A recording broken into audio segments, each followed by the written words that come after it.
Salut à tous, j'espère que vous allez bien. Donc petite vidéo mise à jour sur le Bitcoin et sur l'Ethereum. Bien sûr, on jettera aussi un œil sur les autres cryptos. Donc je rappelle, comme je l'ai fait la dernière fois, donc n'oubliez pas que je fais des lives sur Twitch quasiment tous les soirs. Donc n'hésitez pas à venir faire un tour. Donc on fait ça à 1h du matin. Pour le moment, ça a peut-être changé, mais pour le moment, c'est à 1h du matin. Et les mercredis à 18h. Donc si vous voulez passer une petite soirée tranquille, trading, analyse et on discute investissement et opportunités, n'hésitez pas à venir faire un tour. Vous pouvez aussi me suivre sur Twitter pour ne pas louper mes prochains lives. Et comme toujours, donc je tiens à remercier la communauté. Merci énormément pour votre temps, like, commentaire, partage. Si vous n'êtes pas abonné, n'hésitez pas à le faire. Ça me ferait vraiment plaisir et ça aiderait énormément la chaîne. Et sans plus tarder, on va attaquer la vidéo. Let's go.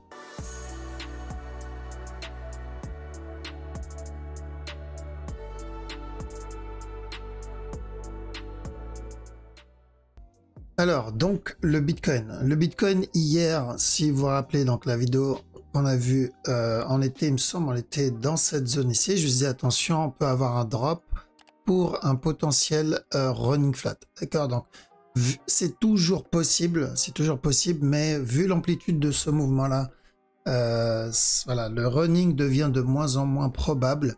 Mais ça ne changera pas la structure 4 heures, d'accord? Je rappelle, donc ceux qui regardent mes vidéos depuis quelques jours, la structure 4 heures ne change pas, ok?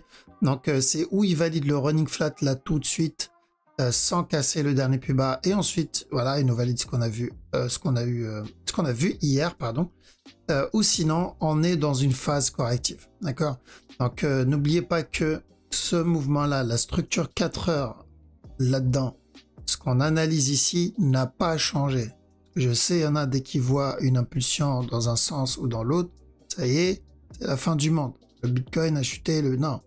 Le Bitcoin était à 58 et là il est à 54, c'est tout. D'accord? Donc il n'a pas fait un gros mouvement. Et même s'il vient recasser, pour vous dire, même s'il vient recasser les 46, ça ne changera pas la structure 4 heures. Il faut bien comprendre quelle structure vous êtes en train de traiter. Donc, on n'en est pas là pour le moment. Si on regarde bien, le up qu'il a fait, il est là. Et le drop qu'il a fait par rapport à ce up, c'est à peine, quoi, peut-être 30% du move. Okay. Donc, on a fait combien là par rapport à ce move? On est à combien? On est à peu près, on n'est pas encore aux 50% de ce move-là. Okay. Donc, c'est rien encore. Et le up n'est toujours pas invalide. Déjà, le running n'est toujours pas invalide tant que le bas n'est pas cassé. Et même s'il chute ici, on peut très bien avoir ça avant le buy. On peut avoir ça avant le buy. C'est possible. Donc voilà, pas besoin de paniquer ici. Il faut juste patienter, voir s'il nous valide le running ou pas. Nous, notre focus, là où on se concentre, c'est la structure 4 heures. On se concentre sur la structure 4 heures. Et le point le plus important dans la structure 4 heures, il est où? Il est là. Okay, il est là le point le plus important. Donc, du coup, on va surveiller quoi pour les prochains jours ou heures. De toute façon, on verra le développement peut-être pendant le live tout à l'heure sur Twitch. Donc, est-ce qu'il va nous valider ça ou est-ce qu'il va chuter et ensuite nous corriger avant de monter? D'accord? Parce que tant que ce bas n'est pas cassé, c'est possible. Ok, donc c'est ça qu'on va voir. Il va falloir patienter. Dans la majorité des cryptos qu'on a ici, il va falloir patienter. Peut-être l'Ethereum, je crois on doit avoir un running sur l'Ethereum, peut-être. Ou un expanding ici sur l'Ethereum. Là-dedans, il faut voir s'il se valide. Mais sinon, pour la majorité, il faut patienter. Donc Bitcoin, toujours la même direction. La question, c'est est-ce qu'on est en train de valider un running flat? Si c'est le cas, il va se retourner sans casser ce bas. Mais si vous le voyez spike encore un peu, c'est qu'on n'est pas sur un running. Ça peut être juste le départ, donc un premier move. Et pourquoi pas pour ça. D'accord? On surveille la suite. Là c'est beaucoup trop tôt pour commencer à se projeter pour le deuxième scénario. Mais je garde le running flat pour le moment. Donc celui-là, on vient de le voir. Si vous voulez tenter l'expanding, pourquoi pas. C'est bien ça. 1 heure, 15 minutes, plutôt 15 minutes. Et donc ça se peut, le temps que je poste la vidéo, ça sera trop tard. Donc si vous voulez tenter l'expanding, pourquoi pas. Cassure du top. On fait attention. Si au lieu de donner des buys setup, vous le voyez corriger, comme ça, bon, c'est une continuation. Normalement, si vous regardez mes vidéos, vous avez compris maintenant le concept. de setup de continuation. Et pour le long terme, donc ici, on n'a pas grand chose. On a juste un gros sabre laser vert. Du coup, il faudra patienter pour les traders 1 heure, 4 heures daily. Donc moyen, long terme, il va falloir patienter. Après, pour les investisseurs, le point d'entrée, comme j'ai déjà dit plusieurs fois, le point d'entrée n'a pas vraiment d'importance. Moi qui investis en plus à côté sur l'Ethereum, si je veux rentrer ici, imaginons je ne sais pas lire la structure et je ne sais pas quand rentrer, si j'achète ici, je m'en fous si demain l'Ethereum rechute à 2000 $. D'accord? Parce que mon objectif, il est très long terme. Mon but, c'est vraiment d'investir sur plusieurs années. Donc si j'achète ici à, je sais pas, il a 3000 et quelques, j'achète à 3000 et que il reste dans une phase de correction pendant, je sais pas moi, 2 mois, 2 ans ou 2 semaines, peu importe, bah, je m'en fous de cette phase. Je vais pas me prendre la tête et à me demander combien de temps il va rester corrigé ici. Parce que c'est le fondamental qui m'intéresse, c'est long terme. Donc, si j'achète ici et que demain il chute, je sais pas moi, à 2500, bah, je vais racheter encore à 2500. Si je chute à 2000, je vais racheter à 2000. Si je chute à 1500, je vais racheter à 1500. Parce que je sais que c'est très long terme. Et quand je rachète, j'ai toujours mes Ethereum que j'ai acheté à 3000. Parce que tant que je ne vends pas, je n'ai rien perdu. Donc j'ai de l'Ethereum à 3000, j'ai de l'Ethereum à 2005, j'ai de l'Ethereum à 2007, j'ai de l'Ethereum à 1000 et quelques. Et le jour où il va monter, ce que j'ai acheté là, bon bah, c'est en train de me faire de l'argent. Et ce que j'ai acheté là, c'est en train de me faire de l'argent. D'accord? C'est cumulé. Donc c'est comme ça que j'aborderai la structure en tant que le marché, pardon, en tant qu'investisseur. Je m'en fous de la correction, je m'en fous combien dure la correction. Au contraire, je vais profiter de cette correction pour remplir mon sac. Un trader, c'est différent. Si vous faites partie de l'équipe, il me dit ouais, mais au lieu d'acheter là 3000 et de le garder pendant que ça chute, je préfère l'acheter là. Bah ça, tu veux optimiser tes points d'entrée et tes points de sortie. Et dans ce cas-là, tu n'es pas investisseur, tu es trader. Quand tu veux optimiser tes points d'entrée et tes points de sortie, tu es trader. Dans ce cas-là, bah, il faut que tu apprennes à trader, à maîtriser. Parce qu'un trader doit avoir un stop loss. Tu dois avoir un stop loss. Parce que vu que tu ne sais pas où est le top, parce que ton but, c'est de sortir ici et de vendre, de sortir ici, pardon, pour racheter plus bas. Donc, tu dois savoir optimiser ton point de sortie. En gros, c'est ça. C'est optimiser au maximum ton point de sortie. Et pour ça, tu dois savoir manager. Donc, tu dois avoir un stop loss, déjà. Pour pouvoir optimiser ton point de sortie, tu dois avoir un stop loss. Donc, savoir mettre des stop loss, manager ton stop loss. Savoir lire une structure pour pouvoir anticiper une fin de structure et un retournement. Et tout ça, bah, ça fait partie de l'univers du trader. Et quand tu es en bas, c'est pareil. En bas, tu ne peux pas savoir où est le dip, où est la fin de la correction. Donc, même chose. Tu dois savoir manager ton stop loss parce que tu vas tenter de l'achat et sortir parce que c'est peut-être pas le dip et reconnaître une fin de structure, retournement. Donc là, on n'est plus dans l'investissement. Un investisseur ne se prend pas la tête avec ça. D'accord? Donc si vous êtes investisseur et que vous avez acheté, pas moi, là ou là, et que vous le voyez demain chuter, ça, on s'en fout. Tant que je ne vends pas, j'ai pas perdu. Je vais profiter de cette phase-là pour racheter, pour rajouter, pour remplir mon sac. Parce que mon but, c'est long terme. D'accord? Donc bien séparer les deux. Ensuite, donc ADA. ADA, c'est toujours la même direction. Je crois d'ailleurs un petit setup...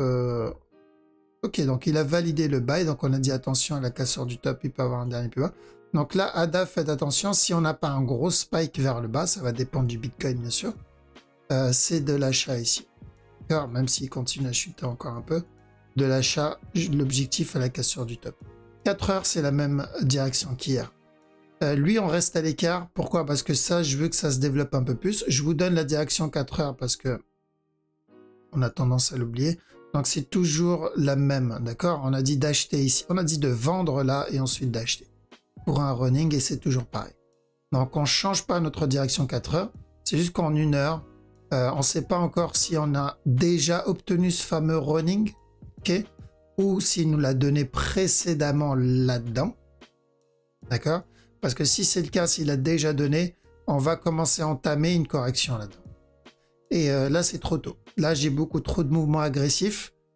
Là, là et ici. J'en ai 2 ici. Et j'ai besoin d'un peu plus d'informations pour pouvoir les recoller ensemble. Et c'est ça aussi être trader. C'est quand tu as une méthode et une stratégie. Parce que la question que je vois des fois dans mes lives, c'est est-ce que je peux gagner 500 $ par mois? Est-ce que je peux gagner 100 $ par jour? Alors, tu peux gagner 500 $, tu peux gagner 100 $, tu peux gagner 200, tu peux gagner 50. Mais l'élément par jour, par mois, par semaine, il faut le supprimer. Parce que c'est pas un chèque que tu reçois par jour ou par semaine. D'ailleurs, le marché, c'est pas ton patron. Le marché te donne des opportunités certains jours et d'autres, il n'y en a pas dans une structure. Si en plus tu as des règles, plus tu as de règles et moins tu as d'opportunités. C'est pour cette raison, ceux qui traitent les harmonic patterns, par exemple, bah, ils ont moins de setup, ils ont moins d'opportunités parce qu'il y a beaucoup de règles. Il y a tel point qui doit toucher tel point de Fibo, il y a tel point qui doit toucher tel point de Fibo, et en plus de ça, on peut avoir des harmonic patterns que pendant les phases de correction. Donc, plus il y a de règles, moins il y a d'opportunités. Mais plus il y a de règles, et plus les probabilités augmentent aussi. C'est-à-dire quand un setup valide toutes les règles, les chances d'avoir raison, les chances d'être dans la bonne direction augmentent. Donc c'est toujours une histoire de combien pourcentage de réussite que tu vas avoir. Si c'est du 50-50, pile ou face. Tu prends une pièce, 1 €, et voilà, je t'ai donné une stratégie facile et accessible. Tu as 50% de chance. Maintenant, si tu veux augmenter 60, 70, 80, 90% de chance, tu dois avoir des règles. Des règles sur ta lecture de structure et des règles sur ta stratégie, tes points d'entrée, tes points de sortie. Et du moment que tu as des règles, donc, par exemple, attendre un setup, telle structure, c'est un setup pour toi, bah, tu réduis le nombre de trades que tu vas prendre parce que tu vas devoir attendre ce signal. Et des fois, bah, il y a des jours, tu n'en as pas. Comme là, exemple, ici, ce mouvement-là me donne aucun setup. On est d'accord. Quand on était ici, je crois, on l'a vu pendant le live, j'ai dit chercher de la vente pour un running parce qu'on était en train d'obtenir une structure qu'on connaît avec, donc il suffisait juste d'attendre un flag en interne. Mais maintenant, ce n'est pas le cas. Là, on attend. Je vous en montre d'autres. Je crois que SFP Edit, on est à peu près dans le même cas. Mais il y a des phases où il faut attendre que la structure se développe. Quand on était ici, là-dedans, fallait rien faire. Fallait attendre une condition. Quand on a eu ça, on a dit OK, de la vente jusqu'à ce bas-là. Parce que la condition, on l'a obtenue. Et une fois que ce bas est cassé, on a dit quoi? Chercher de l'achat au moins jusqu'à ce top. Pourquoi? Parce qu'une condition aussi s'est remplie. On a eu l'impulsion et on a eu un setup d'achat. Mais il a fallu attendre ça. Ok, donc pour la question du est-ce que je peux avoir tous les jours tant, genre est-ce que je peux avoir tous les jours grâce au trading 100, 500 ou 1000, peu importe votre capital, bah, si tu as tous les jours un setup, à ce moment-là, oui. Mais si tu trades du 1 heure, du 3 heures ou du 4 heures ou du daily, non, ce n'est pas possible. Je veux dire, juste en 1 heure, pour attendre un setup en 1 heure, exemple, celui-là. Pour attendre un setup de vente, celui-là, exemple, ou celui-là, pour que le setup se forme et se construit, il a fallu attendre 1 jour et 4 heures, d'accord? Et celui-là, pour de la vente, pareil, 1 jour et 6 heures, d'accord? Donc il a fallu en 1 heure attendre un peu plus d'1 jour pour avoir ce setup de vente. Et pour avoir le setup d'achat en 1 heure, il a fallu attendre combien? 1 jour et 16 heures, et pour celui-là, 1 jour et 15 heures, donc à peu près la même période de temps. Donc, est-ce que tu peux avoir un setup tous les jours en 1 heure? Non. Ok, donc on ne peut pas avoir un setup tous les jours en 1 heure, parce que là, on a eu 2 setups d'affilée, mais il y aura des moments où on va avoir juste une grosse phase corrective. On pense que c'est un setup 1 heure, et en fait, il prépare une correction 4 heures. Exemple ici. Celle-là, elle a duré combien de temps? On va regarder. Elle a duré 3 jours. D'accord? Ce setup d'achat a duré 3 jours. Donc, si ton objectif, c'est de trade en 1 heure, il y aura des moments où il va falloir attendre un peu plus. Si ton objectif est de trade en 4 heures, c'est encore pire. Et en daily, on n'en parle même pas. Donc, tu peux avoir des setups tous les jours, mais dans ce cas-là, il faudra descendre en time frame.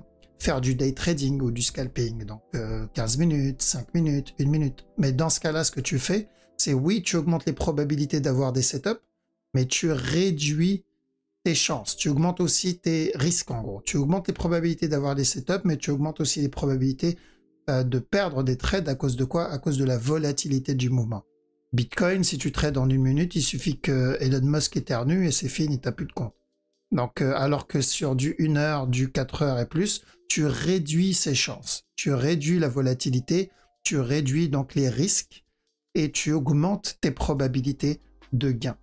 Donc, pour bien augmenter ses chances, c'est simple.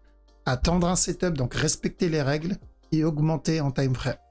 Si vous montez en time frame et vous respectez vos règles, croyez-moi, c'est que du bénéfice derrière. Donc là, je parle aux traders, parce que je sais qu'il y en a beaucoup qui sont intéressés par ça. Ok, donc allez, on attaque. On continue, pardon. Donc on va attendre encore un peu sur celui-là, voir s'il se développe un peu plus. Mais 4 heures, c'est la même direction, d'accord? 4 heures, c'est toujours de l'achat, ça n'a pas changé. Le DOT, idem. Donc DOT, l'interne, ici, en 1 heure, on va patienter encore un peu.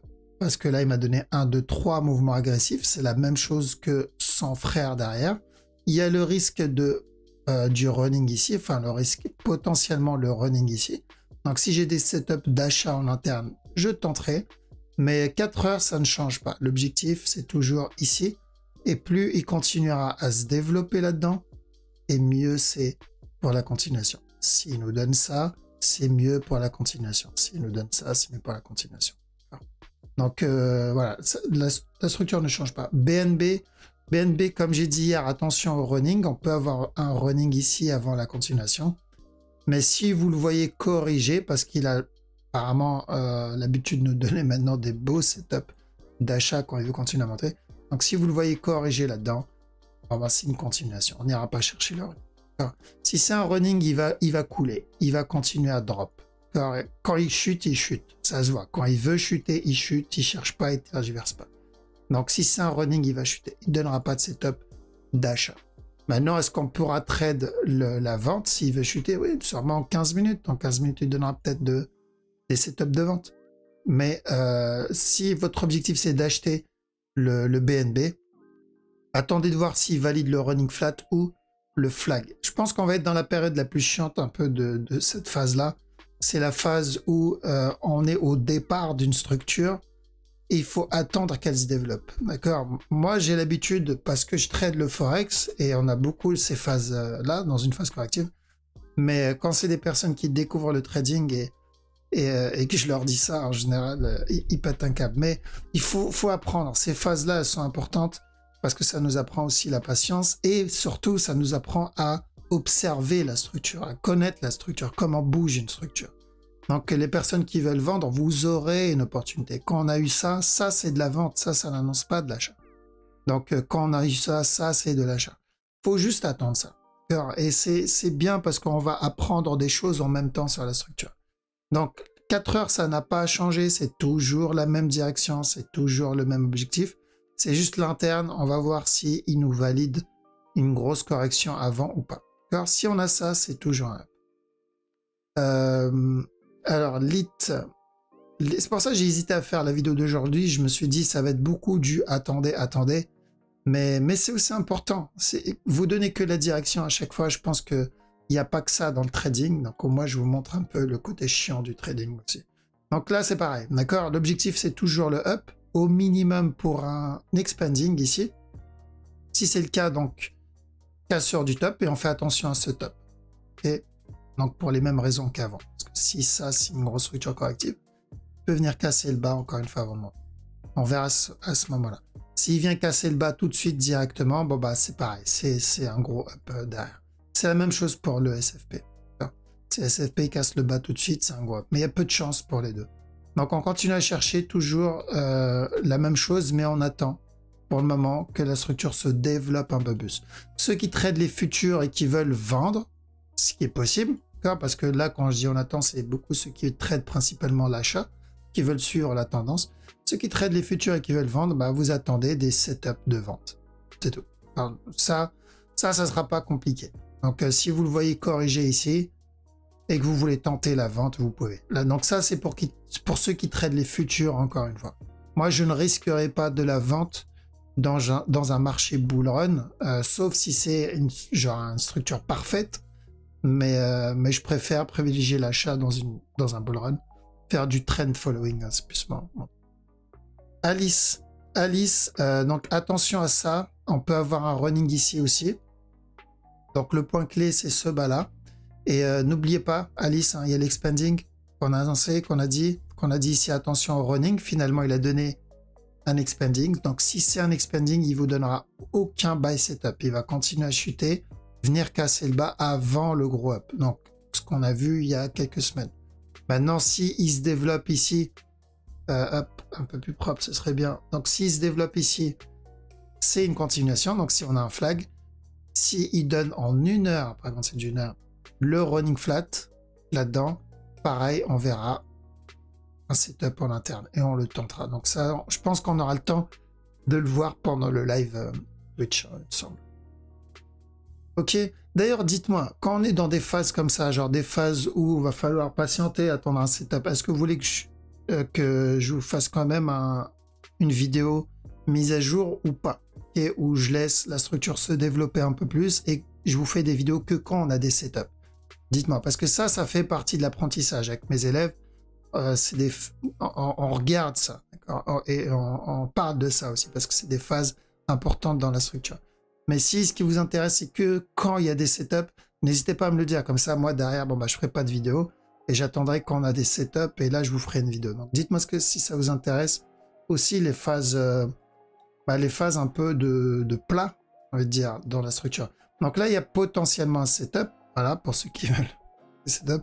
Donc, attendez en interne si vous avez des buy setup. S'il n'explose pas vers le bas et il continue à range dans cette zone, ce mouvement-là m'annonce un potentiel regular flat. Une fois le C du regular terminé, buy jusqu'au top. Donc, vous me dites, est-ce que je vous fais des vidéos même quand le marché il est en phase de construction, ou est-ce que je vous fais des vidéos que quand on a des setups? Okay. Moi, ça me va, l'un ou l'autre, personnellement, ça me dérange pas. Et voilà, et le pôle long terme, la majorité, de toute façon, toutes les cryptos de long terme, moyen terme, c'est la même analyse, ça ne change pas, la structure reste la même, ok? Voilà, donc je pense que ça devrait suffire pour aujourd'hui. N'hésitez pas à me donner votre avis en commentaire. Je vous dis à tout à l'heure pour les personnes qui vont participer au live. Pour les autres, je vous souhaite une bonne soirée. Je vous dis à la prochaine. Ciao.